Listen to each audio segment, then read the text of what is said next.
Married for 10 years, my husband never once laid a finger on me. Then one rainy afternoon, he left me $400 million and jumped from a rooftop.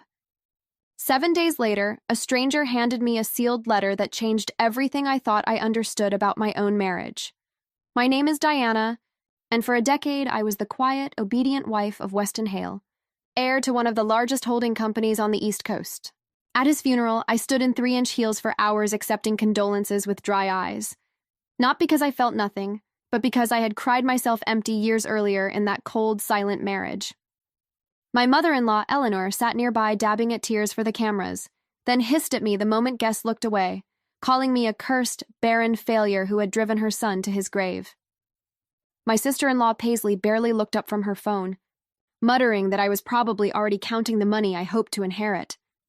Days later, the family lawyer arrived to read the will, and the room went silent when he announced that every share, every property, and every trust, worth roughly $400 million, belonged entirely to me, Weston's legal wife. Eleanor lunged for the document, screaming that I must have tricked him, while Paisley charged at me, shrieking about stolen family money. I sat frozen, absorbing the shock of a decade spent as a silent shadow in that mansion, suddenly becoming the sole heir to an empire. On the 7th day after the funeral, while Eleanor banned me from even walking upstairs to Weston's memorial candles, a strange man in a black coat appeared at the gate with a sealed envelope. He introduced himself as Preston, a private attorney Weston had hired secretly years earlier, instructed to deliver this letter to me at exactly 7 that evening, not a moment sooner.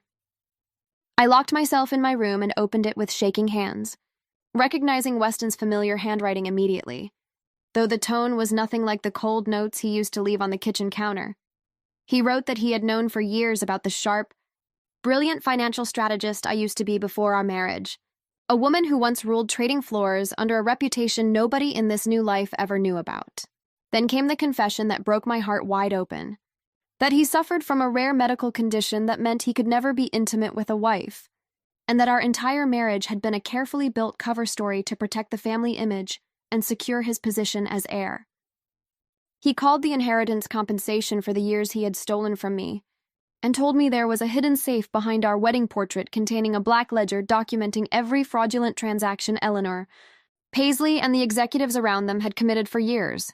I found the safe exactly where he said, opened it with the date of our first meeting, and inside sat that leather ledger along with a drive full of evidence.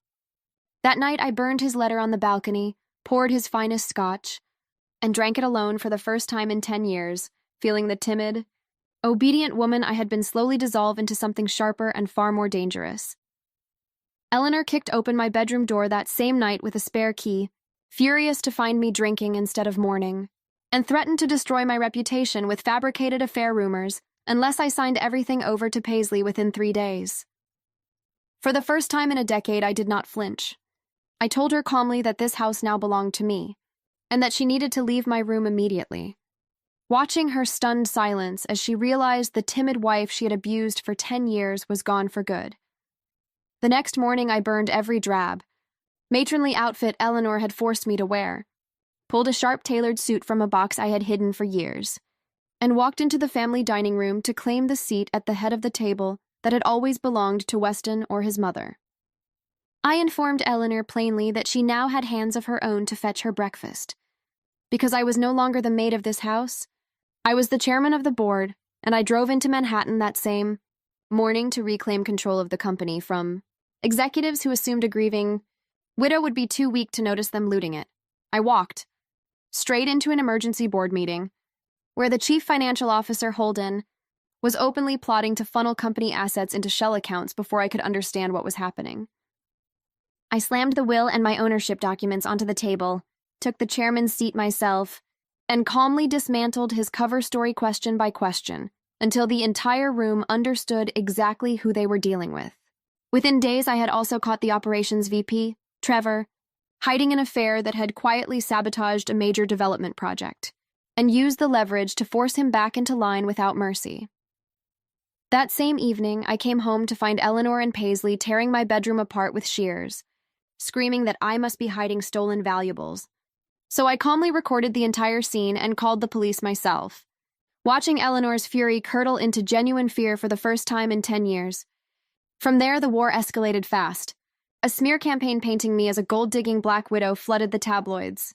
Company stock crashed, and factory workers nearly rioted over false rumors that I planned to liquidate everything and disappear.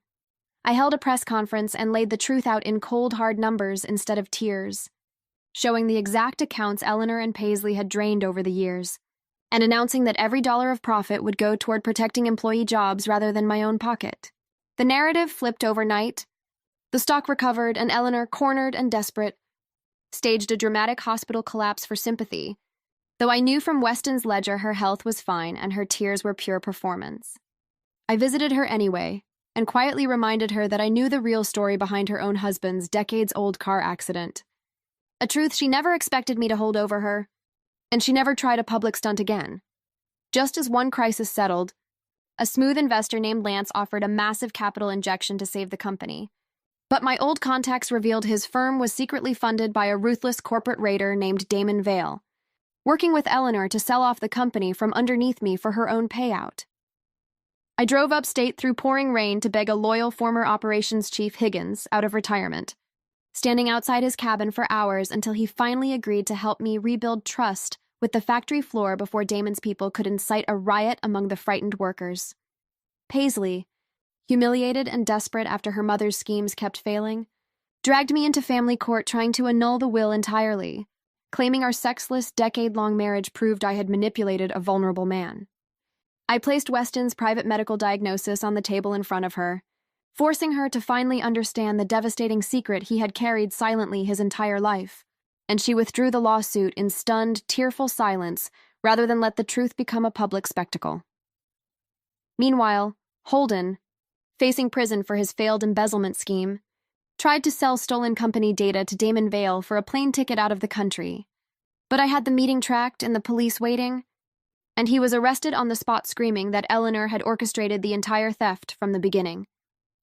Cornered with nowhere left to run, Eleanor finally came to me on her knees, begging me not to press further charges, and I agreed only if she signed the mansion over to help repay what she had stolen from the company, watching a decade of quiet cruelty finally collapse into total defeat.